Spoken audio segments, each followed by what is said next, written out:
তারেক রহমান এখন গড়ের দাম গ্রহণ করছেন। দুর্যোগ ব্যবস্থাপনা মন্ত্রণালয়ের সহযোগিতায় এবং জেলা প্রশাসনের বাস্তবায়নে গড়ের কর্মসূচি গৃহীত হয়েছে। জননেতা মাননীয় প্রধানমন্ত্রী জনাব তারেক রহমান গড়ের দাম গ্রহণ এখন করছেন এবং 1979 সালের 6 সেপ্টেম্বর তৎকালীন মহামান্য রাষ্ট্রপতি শহীদ জিয়াউর রহমান যে জায়গায় হাল গ্রহণ করেছিলেন তার সুযোগ্য পুত্র বর্তমান বাংলাদেশের মাননীয় প্রধানমন্ত্রী জনাব তারেক রহমান একই জায়গায় সেই খালের পুনর্গঠন কর্মসূচি শুরু করছেন। ধন্যবাদ মাননীয় প্রধানমন্ত্রী। সুন্দর করে নিন আল্লাহ ওনার সুস্বাস্থ্য দান করুন, আল্লাহ ওনার নেক হায়াত দারাজ করুন, আল্লাহ ওনার স্ত্রী সন্তানদেরকে আপনি কবুল আর মঞ্জুর করে নিন। রহমান রহিম আমাদের ত্রিশালের সদস্য ডাক্তার মাহবুব রহমান দিনন সাহেব আপনি কবুল আর মঞ্জুর করে নিন।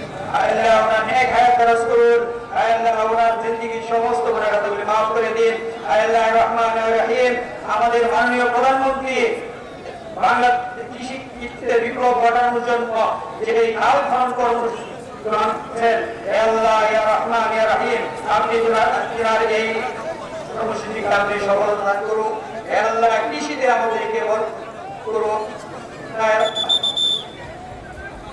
মঞ্জুর করে নিন।